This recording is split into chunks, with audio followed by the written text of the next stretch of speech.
Bago ka sumuko, basahin mo muna ito. May mga araw na pakiramdam mo ikaw lang ang lumalaban. Ikaw lang ang umiiyak. Ikaw lang ang nasasaktan. Pero ang totoo, marami kang nalampasang laban na akala mo noon ay hindi mo kakayanin. Naalala mo ba yung problema mo nung nakaraan? Yung akala mo katapusan na ng lahat? Nasaan na iyon ngayon? Nalampasan mo. At kung nalampasan mo iyon, malalampasan mo rin ang pinagdadaanan mo ngayon. Huwag mong maliitin ang sarili mo. Mas matatag ka kaysa sa iniisip mo. Mas matapang ka kaysa sa nararamdaman mo. At mas malapit ka sa tagumpay kaysa sa inaakala mo. Minsan, isang hakbang na lang pala ang pagitan mo sa breakthrough mo, pero gusto mo nang sumuko. Kaya kapit lang.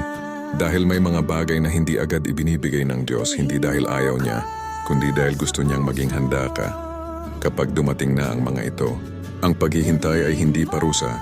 Minsan ito ang proseso ng paghahanda para sa mas malaking biyaya. Kaya nang umiti ka, magtiwala ka, at magpatuloy ka. Dahil hindi pa tapos ang laban mo, at hindi pa tapos ang magandang plano ng Diyos para sa buhay mo.